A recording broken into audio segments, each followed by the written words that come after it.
Good evening, everyone, and welcome to the July meeting for Data in the Greater Good. I'm Elaine Gamble, Community Leader of Data in the Greater Good, where our focus is the use of data in humanitarian areas and mission-driven organizations. Organizations come and talk to us about how data advances their mission, and we've been honored to have phenomenal organizations and speakers come and talk to us about the beauty of data in their organizations. And we're so delighted to have with us tonight Citizens Committee for Children of New York and the executive team, and they will speak on data-informed child advocacy, combating family homelessness, and achieving housing security and well-being. I am joined by my colleague, Bill Prickett, who is recording tonight's session, as well as my colleague, Maura Fields, who leads social media for Data and the Greater Good. To tell you more about our talk tonight and Citizens Committee for Children of New York.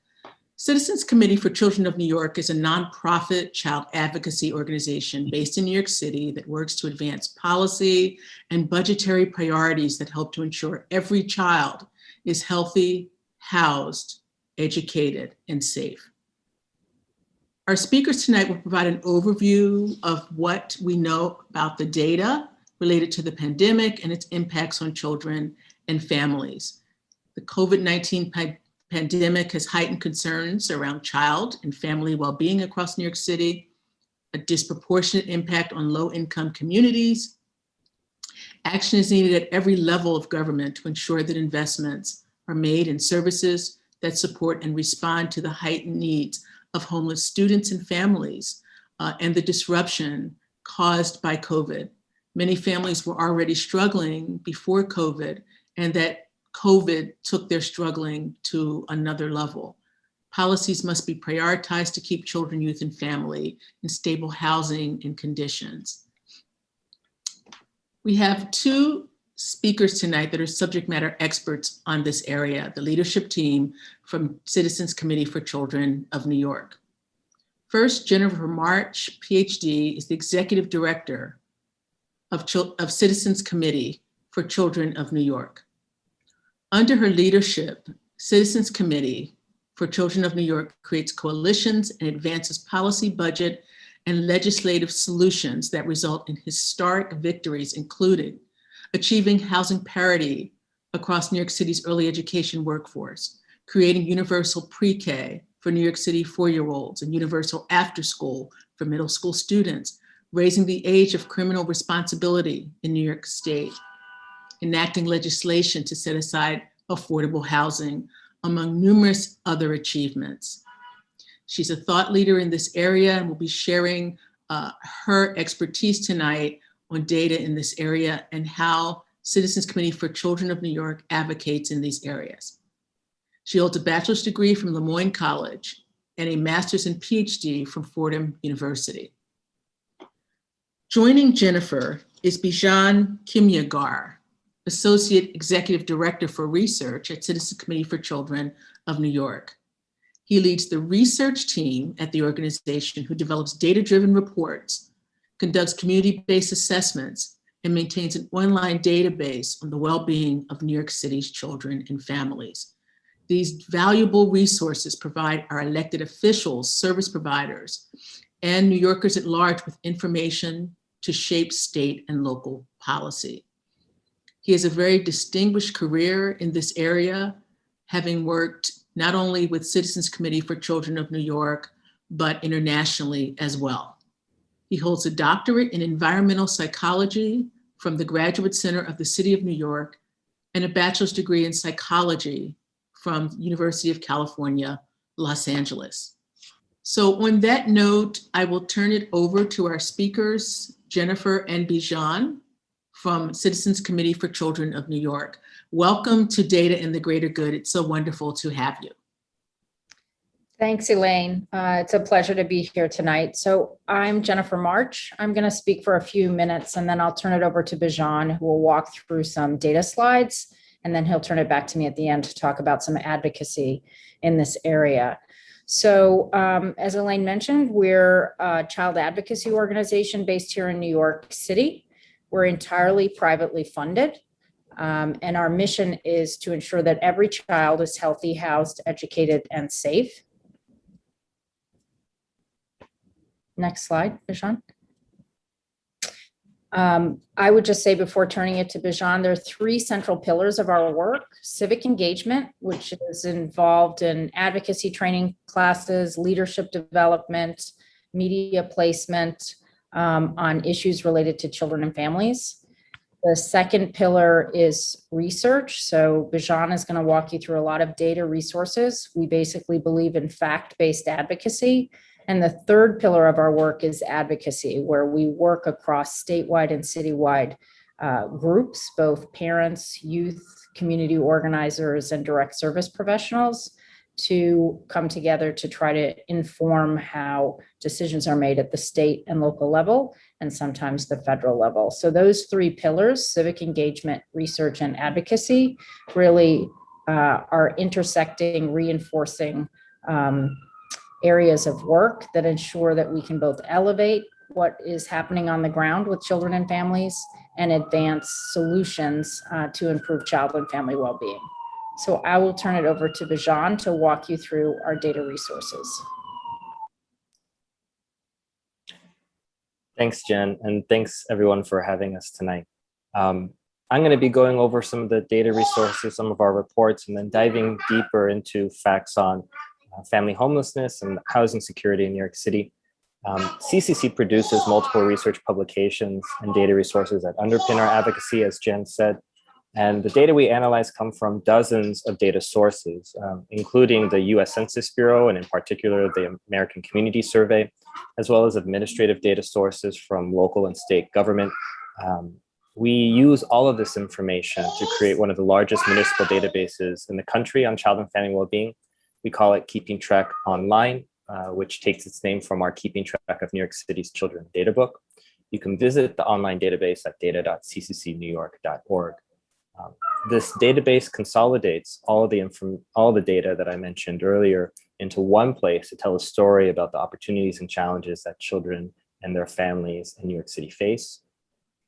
We disaggregate data to examine conditions by geography, such as by borough, zip code, or community district, as well as by demographics, such as race, ethnicity, household composition, age, gender, and much more.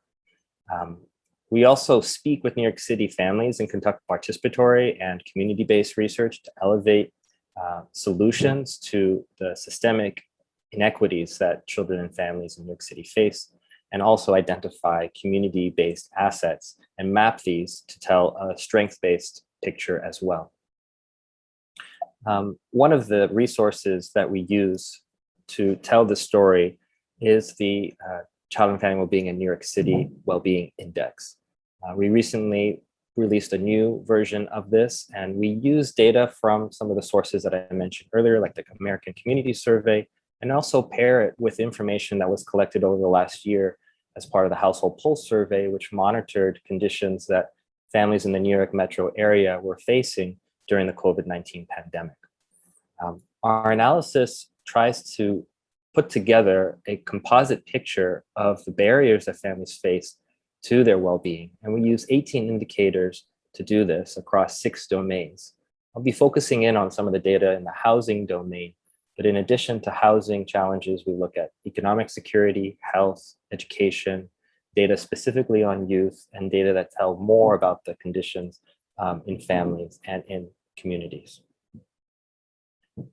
When we look at the results of this composite index, we see that there are areas of the city where families face multiple barriers to their well-being, meaning that they encounter multiple risks like housing insecurity, economic insecurity, lower educational and health outcomes, etc. What you're looking at on the screen is a map of these results. The orange areas are those areas where there's greater barriers to well-being, and the blues and darker blues are where there are fewer barriers to well-being. On the right side of the screen, there are the rankings for each of the domain for the highest and lowest ranked community, the highest being Mott Haven in the Bronx, and the lowest ranked being Battery Park Tribeca. Here we use the number 1 to signify the area, the community district where there are the greatest concentration of multiple barriers to well-being, in 59, meaning the 59 community districts of New York City. So 59th being where there are the fewest relative to others. This tells really a broad stroke picture, and we try to dive in deeper by looking, for example, at housing insecurity, which is one of the domains. When we zoom in, we see that the community district of Morrisania has some of the most worrisome trends in terms of housing insecurity, where 1 in 3 households is severely rent burdened, meaning they spend more than half their income on rent. 12% are overcrowded, meaning there's more than one person per room. And they have the highest rate of families in homeless shelter, meaning there's 15 per 1,000 families in the area, compared to less than 1 in Greenwich Village, which is ranked lowest on the housing security domain. What we want to do with these data is really make clear that some of the geographic trends are also related to racial demographic trends, but these are not inherent differences between racial and ethnic groups. This is the evidence of discrimination and racist policies, in particular in housing, that we see that in areas of the city where there's concentration of risks, children in the area are more likely to be Black or Hispanic. In areas where there's lower barriers to well-being, children are more likely to be white. And our work in our advocacy, which Jen will go over, identifies solutions to combat housing insecurity for all and for children of color and their families specifically. So let me dive into some of the facts on housing and family homelessness in New York City.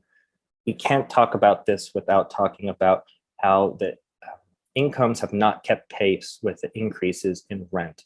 This has been a trend that's been long before the pandemic's economic insecurity that it created in the crisis over the last year, where we see that this really started after the last recession, the Great Recession from 2008 to 2009. We also see that concurrent with this, low rent and rent regulated apartments have diminished. The share of monthly rents that are under $1,000 has been diminishing, and the share of occupied housing that is rent regulated has essentially stayed flat, if not actually decreased to some degree. Working families, especially those in the outer boroughs, are the ones that are facing this squeeze the most. And when we look at different economic bands, we see that those families that are below the federal poverty level, so for a family of 4, this means they're making $25,000 a year or less, that they're spending 87% of their income on rent alone. When we look at another component of housing insecurity, which is overcrowding in rental housing, we see that for some community districts, 1 in 4 households are overcrowded, and those with children, 1 in 2 households are overcrowded. And considering the effects of the pandemic and the spread of the virus, some of these communities were those that had higher transmission rates. And so housing security and promoting housing security is really a public health issue, in addition to being a housing justice and racial justice issue. When we look at data collected during the pandemic, we see that families are struggling for paying their rent and are worried about paying their rent in the future. So 32% of renters with children in the New York metro area said that did not pay rent or deferred rent payments in recent months, based on the household pulse survey data from last year. And 66% of low-income renters with children said that they had slight or no confidence in making their next rental payment. This is very, very concerning. And we'll talk more about what kind of protections that our advocacy is trying to fight for to make sure that these families are stably housed. Again, housing justice is a racial justice issue. When we disaggregate the families, the tenants with children who are renters who say they have slight or no confidence, Hispanic, Latino heads of households, 1 in 2 report that they have slight or no confidence, compared to white head of households who are non-Hispanic, 1 in 4 say they had slight or no confidence. And there's a spread in between for Asian and Black non-Hispanic heads of household.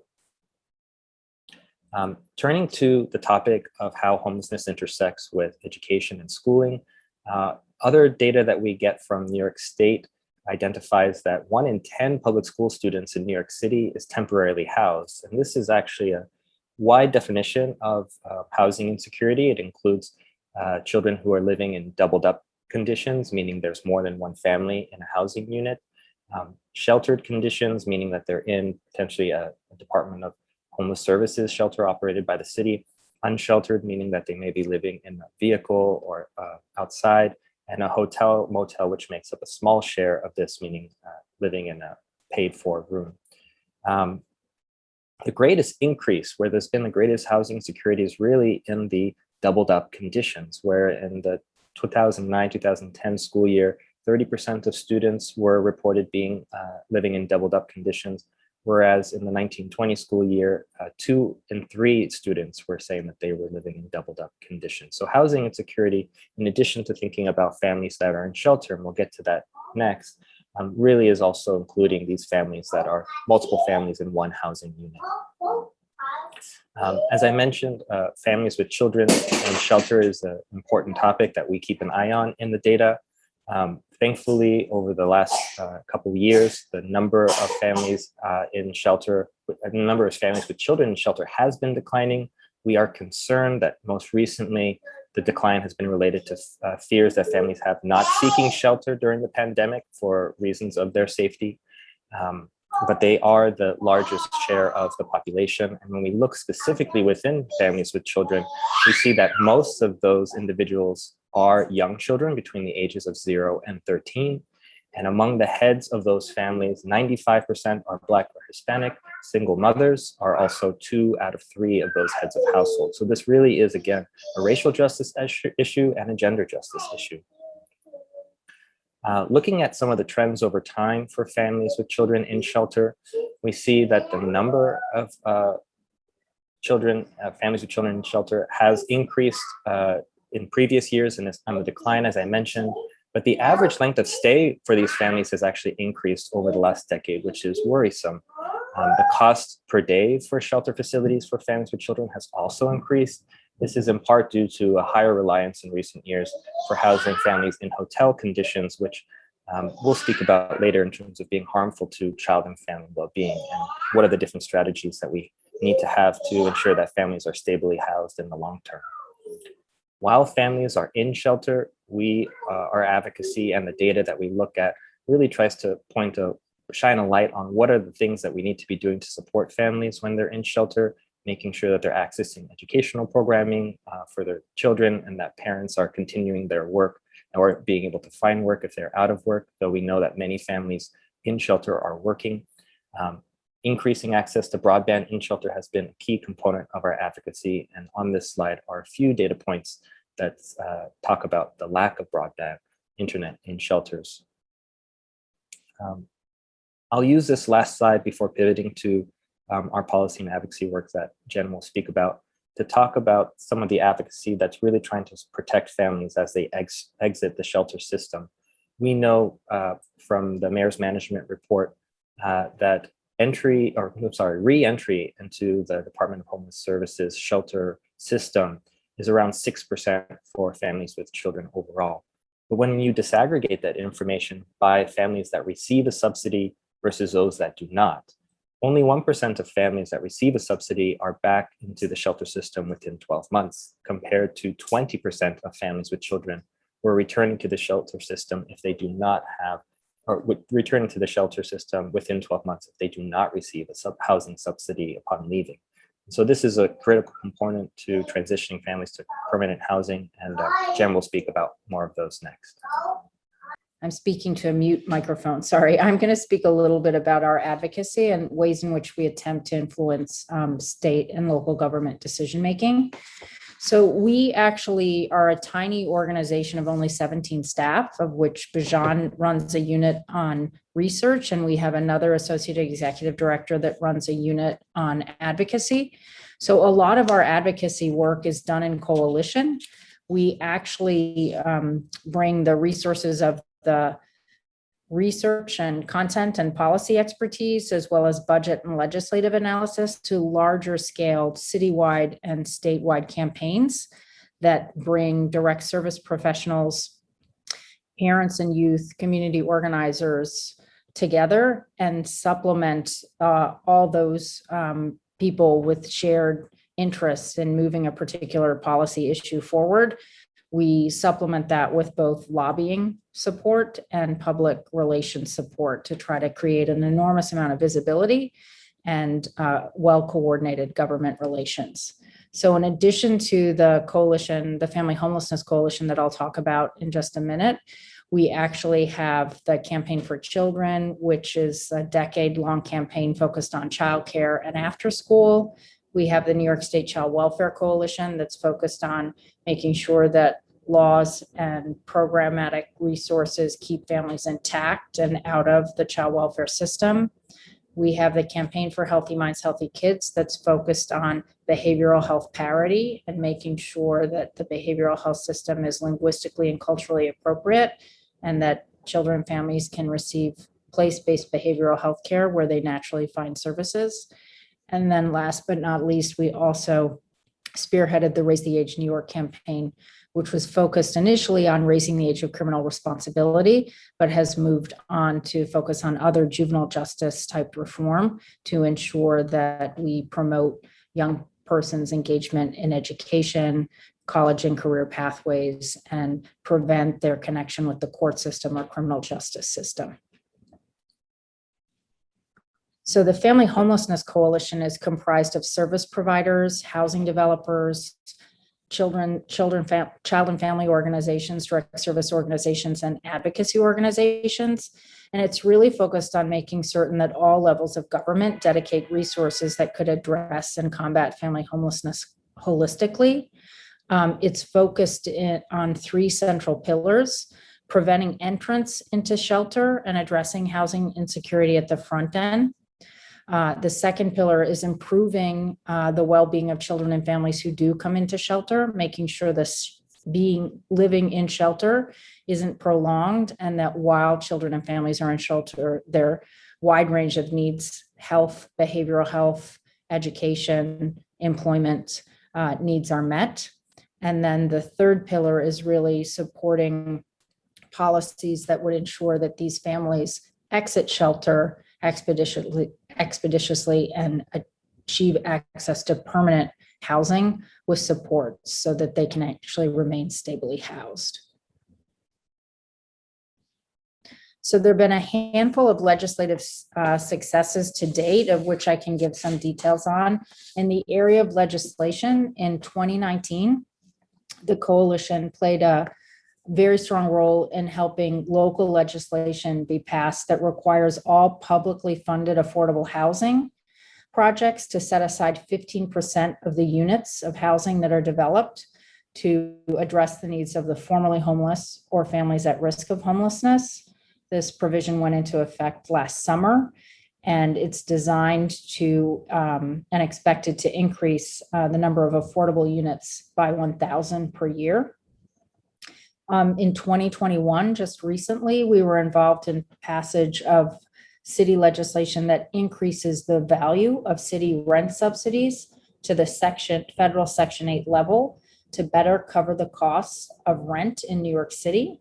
And this legislation is expected to not only help prevent shelter entry, but also to expedite exits out of shelter because it makes the value of the subsidy more appealing to the landlord.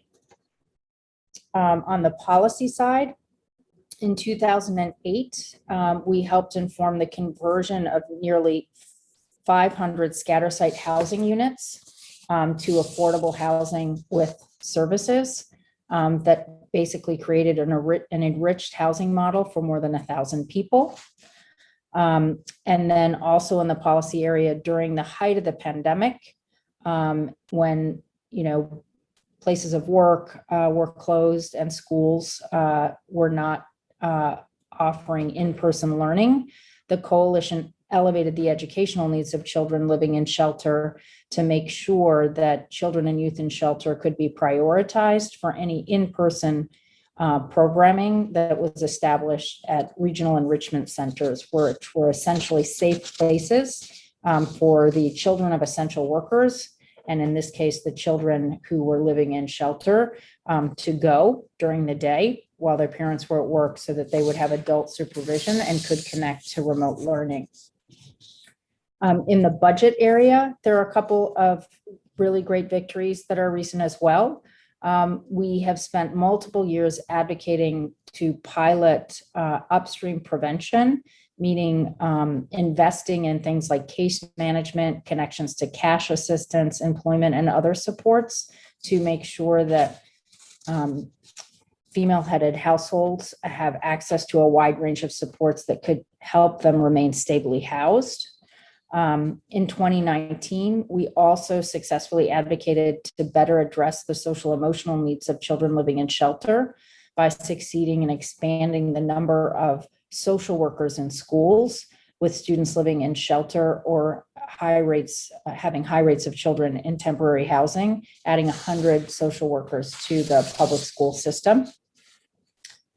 And then last but not least, we've been consistently advocating prior to and during the pandemic to make sure that the shelter system, the infrastructure where families are housed, that investments would be made, capital investments would be made to make sure that those shelters are wired for broadband and internet service.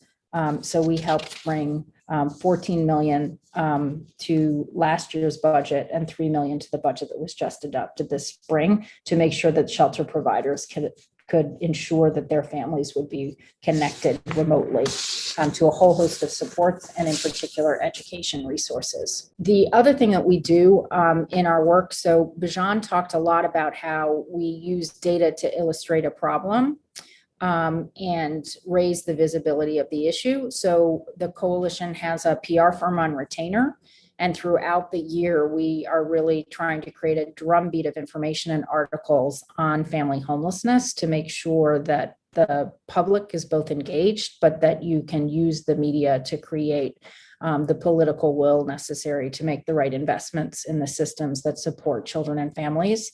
In the past year, we had on average about 30 press hits per year, including a wide range of op-eds, media coverage, data releases, and personal stories and other products that were leveraged. And what's unique about the campaign is we have women that were either formerly homeless or currently homeless that sit on the steering committee of the campaign, meaning they inform the policy and budget priorities that the campaign is carrying. They also work with us to engage the media and to meet with elected officials. And last year, we worked with a filmmaker to create a mini, about 10-minute documentary that was based on interviews with women across the age ranges, from teenagers through young parents and people, as far as into their 60s, that really could talk about what the experience of family homelessness and life in shelter meant to them, and to, through the film, really help personalize the issue of family homelessness and advance particular recommendations along the 3 pillars of the campaign. So, this work, the issue of family homelessness is ever present in New York City. And so what we are doing currently is to make sure that we are monitoring how federal stimulus dollars are spent, right? And how recent legislation that has passed is implemented. So we're looking closely at how the impact of the increased value of rent subsidies plays out. And we want to make sure that female heads of households, either at risk of entering shelter or currently in shelter, have access to those subsidies. We're also monitoring closely the legislation that required set-asides in affordable housing to make sure that developers that are building affordable housing meet that 15% set-aside in their developments, and that families are actually accessing new units. We're spending a lot of time and attention right now also thinking about how to make sure that students in shelter participate in summer learning programs and summer camps this summer, and that also we're well prepared to reconnect them to school, in-person school settings in the fall. The last 2 bullets here are really related. We're very heavily focused on trying to understand the service needs beyond housing that will help create greater stability in these households.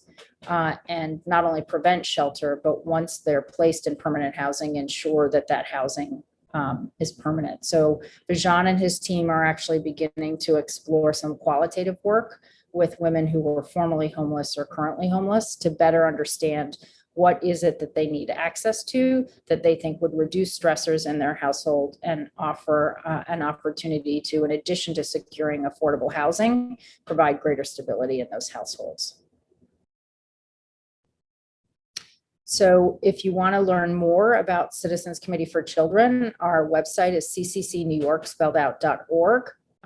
You can, if you fill out a take action form, you can receive emails from us and newsletters and opportunities to get involved both in advocacy courses, to attend free webinars and educational sessions, as well as to take action when called upon. We offer a fall course for adults each year, and we offer advocacy courses for high school students every fall and spring. And these courses are really designed to give people exposure to the wide range of systems and supports that children and families rely upon in New York to live, work, and raise their families here.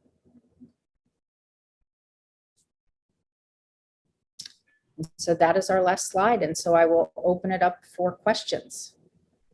Well, thank you very much, Jennifer and Bijan, for a very inspiring talk. And I think in many ways, we all know these problems exist in the city, but maybe we don't know the degree to which they exist. A number of families were struggling pre-COVID, and COVID just exacerbated a challenging situation where families were underwater and went underwater even more. And inspiring to hear about organizations that are on the forefront of addressing these issues. So we have Q&A now, and Sari Marsh has a question. Would you like to share your question? Which rental subsidies are being focused on? So there are multiple rental subsidies in circulation. Right now, there is federal stimulus money supporting an expansion of emergency rent subsidies called EFAP in the city of New York. It's a statewide initiative, but in the city of New York. And then separate and apart from that, there are Section 8 federal housing subsidies, which have not expanded in terms of the number that are in circulation for many, many years. And then separate and apart from that, there are city tax levy supported subsidies. So there are 3 different types of subsidies in circulation. The law that just passed increases the value of the city subsidy to the federal level, which we think will make landlords more likely to take advantage of the subsidy when we are trying to place families. Mm-hmm. Question, having housing insecurity, there's kind of finding the home for the family, but also has a psychological impact, I would think, just on the parents, but also on the students, some of whom may be very stigmatized at school by teachers and others who might know about the situation. How do you support families, not just in housing, but with the psychological costs associated with housing insecurity? So part of the campaign's work on making certain that there were social workers in the schools that had the highest rates of either students that were doubled up or in shelter was designed to make sure that that social worker could not only connect the child and family to other types of social and economic supports, but address their behavioral health needs and refer those students to clinical interventions if they were needed. So that was one effort. And then the other effort really underway is in another campaign we're running on behavioral health care is really designed to make sure that the clinical system of mental health provision, we're doing a lot of work to make sure that both screening, assessment, and the provision of mental health care can be done in a place-based manner so that children and families could seek and receive services in a wide range of settings, from childcare settings to schools to shelter. So there is an enormous amount of work underway to make sure that kids and families that need a behavioral health intervention don't have to actually walk into the doors of a clinic in order to receive support. Mm-hmm. What role does the everyday New Yorker have when combating family homelessness? I think that, many people, I care, how can I help? What can the everyday person do to help address this issue and be a participant in the solution? So I think the first thing is to be informed and to, talk to your friends, colleagues, neighbors about the fact that the lion's share of people who are homeless in this city are in fact families, women with young children, which is often not known. The other is that, I would encourage people to sign up to follow us online on www.cccnewyork.org, because there are many opportunities for people to participate in civic oriented calls to action, whether that's an email to your local council member or state official or a phone call to encourage elected leaders to pay attention and to really address the issue of family homelessness, both in new innovative programmatic ways as well as budgetary choices that they make. Mm-hmm. What % of landlords are compliant or have been compliant with the rent moratorium? So we have not yet seen a surge on housing court filings or evictions, which is a good thing. And importantly, the federal stimulus monies that have allowed the state of New York and New York City to expand access to emergency rent subsidies, there's an active effort underway right now, managed by two large social service organizations across the city and their partners, University Settlement and Catholic Charities. And so there is an effort underway to make sure that tenants at risk of eviction are filling out those applications. And if the landlord accepts those emergency rent subsidies, there is a requirement in accepting those vouchers right now that eviction would not be pursued for the next year. So we think that the combination of the requirement that any landlord accepting the voucher cannot proceed with eviction, and the fact that there's a really aggressive effort underfoot in New York City to make sure that tenants at risk of eviction apply, is going to help prevent a surge on shelter. Mm-hmm. I mean, COVID certainly worsened many challenges for a number of families. What do you feel has been the largest driver of helping you to stay ahead of it, of COVID for families? You mentioned your use of data, and what other drivers of success would you say that you've had? So I think that the team at CCC has really, in a sobering way, but effective way over the last 18 months, really used the database that we've built over 25 years and the analysis of the Census Pulse Survey data that really kind of took in increments the temperature of how COVID was playing out in the metropolitan area to really bring forward a story about how the inequity that existed in New York City in economic insecurity, housing insecurity, educational gaps, right, and learning loss, health disparities, along with the other wide range of inequities, we were able to use the data to show how the reason COVID played out the way that it did in New York City was because of the inequities that predated the pandemic. And now those risk factors that negatively impact child and family well-being are exacerbated. So it helped us draw attention to the need for not only investments in things that ensure housing is secure, but investments in things that lift incomes, like the child tax credit that is being rolled out now, or expansion of the earned income tax credit, which also occurred in the stimulus, or protection and expansion of resources for childcare and child welfare prevention. So I think that the data is an incredible tool to help draw attention to the reasons that children and family outcomes are not equitable across the city. And it also is a great way to really hone in on areas of public policy that need great attention now and in the future. And I would add, in addition, I agree with Jen. I would add that the coalitions that Jen mentioned, as well as other partnerships that CCC has with organizations throughout the city prior to the pandemic, created really a ready-made structure for responding to families' needs during the pandemic. Because this coalition work was already working, and because our connections to different organizations throughout the city was already happening, when people were getting together to respond to the needs of families, we were able to more quickly put out, for example, surveys of specific areas of the city or citywide, and really leverage these existing conversations to support families. Though CCC was working through partnerships, we were supporting that coalition work. It was really something that existed. The strength that existed before was a tool that existed during the pandemic to help us keep ahead of it.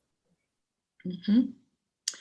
You mentioned scattered housing as a potential solution, to offer families so that people aren't isolated.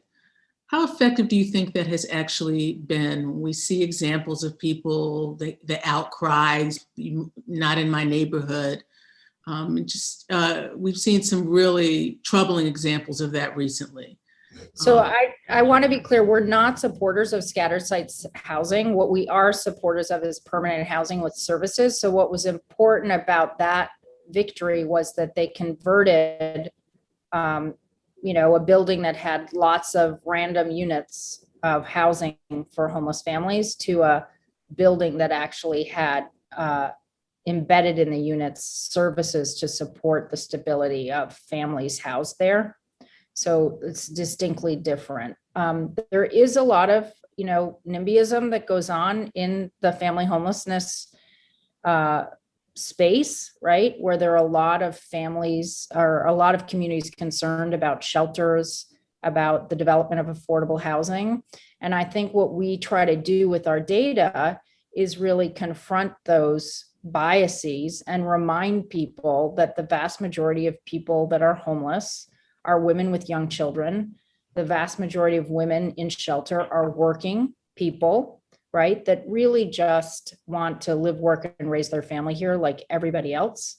And the data allows us to flag that women of color are discriminated against in the labor market, in the housing market, right? And we know too that many of the women that enter shelter are victims of domestic violence. So really, we need to think about holistically about making sure that kids and families have a safe place to live. And those shelters and temporary accommodations should be in every neighborhood in New York City. But more importantly, we really need to make the city and city housing more affordable for everyone. And in instances when children and families need services built into that housing stock, we think that that's a great idea. Mm-hmm. Regarding your organization, Citizens Committee for Children of New York, and giving during the pandemic, many organizations were impacted regarding donations and support. Would you say you saw a surge in support given what your mission is during the pandemic, or how were you impacted, if at all, as an organization by these times? So we did not see a surge in support. In fact, we are entirely privately funded and typically have 2 fundraising events a year and then raise the rest through foundation giving. We canceled our spring event and so only had 1 event last year, and it was virtual. And we just really shook every tree. We saw an increase in foundation giving, a slight increase in foundation giving, but the rest of our support, we were made whole really by just individual donations and donations to the single event that we had. Our budget is about $4.2 million a year. We really just eked it out. We did not see a growth in our budget, but we were fortunate that we met all of our, goals, and we're not, didn't have to downsize or reduce salaries, but it was really a difficult year. So. but we did not see a surge in funding. I think because a lot of people in the foundation community really were, rightly so, focused less on research and more on making sure that any surge in philanthropic dollars went to keeping people housed, fed, right, clothed, addressing healthcare needs. So we're fortunate that 3/4 of our budget comes from individuals and corporations. And so that actually really is what allowed us to sustain ourselves. You mentioned that you work with a PR agency. What is your perspective on their success in sort of combating misperceptions about who a housing insecure person is? You mentioned it's likely to be someone that's working, families, somebody that just domestic violence is a big contributor. I don't think people realize that is probably the top contributor to homelessness. I think people feel it's something else. How would you assess their effectiveness in changing misperceptions? I mean, I think we're beginning to turn the corner, but I would say, the New York City news market is a very competitive, noisy place. So, and in an election cycle, it's very hard to break through. And the news, journalists and news reporters often it's easier to report on controversy rather than other things. So what we try to do actually is just kind of create a drumbeat of products that could be newsworthy. So our short documentary, we worked with pitching that. We also worked with our fellows, the women that were formerly homeless and currently homeless, to do a video voter guide where they interviewed the top candidates for mayor before the election on how they would address family homelessness, which was really great and got a lot of coverage. And then we've tried to really work with different people across the sector to elevate the voice of the direct service provider, the elected official, the young person who is homeless, to really place op-eds, editorials, and then work in different outlets as well. We've actually had some success in magazines that you wouldn't think would typically be interested in family homelessness. So it's really kind of an everyday hustle just to try to break through all the things that are happening in New York City to elevate this particular issue. Mm-hmm. In closing comments, what do you feel will take you to the next level as an organization in terms of looking ahead, your focus, your vision? You've had a lot of success in what you have already done in advocacy, but what is that next horizon for you? I think we hope to, and Bijan, you can jump in here too. I think we hope to sustain and build out our coalition work where we're actually leveraging our content expertise and pairing that with city and statewide organizing, good PR, and lobbying. I think as well, Bijan might want to speak to, there is real power in effective data collection and participatory research and using technology to actually reach larger numbers of New Yorkers, either at the community level or a specific population like women who are homeless or youth across the city, and the ability to collect qualitative information from people and then remain connected to them through technology to encourage them to advocate alongside us has lots of incredible potential. I don't know, Bijan, if you want to jump in there and say more. That's exactly right. That's what came to mind when Elaine asked the question. The data that's publicly available from the census or from administrative sources, they're all retrospective. They're telling us what happened. But in order to think about the future, you need to speak with people, with families, with children to understand what they see their future as. And our participatory work and our community-based work, where we are speaking directly with families and also with service providers who have their finger on the pulse of issues, really is what is informing the qualitative information that we use alongside the quantitative data, but also gives us a better understanding of what we should be keeping an eye on that the data just don't capture. and allows us to then, as Jen mentioned, create data collection tools like cell phone-based surveys or other strategies to ask questions that are more forward-looking and help us plan strategies. And in this way, our community engagement is informing our work yet to come. And the last thing I would say is, we have, we're going to have an entirely new council, city council in January. The lion's share of them, it's going to be majority female of color for the first time in the council's history. And we're going to have a new mayor with new commissioners, new deputy commissioners, new appointed officials across all the agencies. So, with change comes opportunity. And so I think we're looking forward to trying to connect, develop relationships, and engage and educate and move the issues of family homelessness eradication forward, along with a whole host of other core priorities in our healthy, housed, educated, and safe mission. Well, we want to thank our speakers, Jennifer March and Bijan Kimiagar, for a very inspiring discussion tonight and lifting us all up with knowledge and letting us know how we can all make a difference and the difference that you're making in the lives of New Yorkers every day.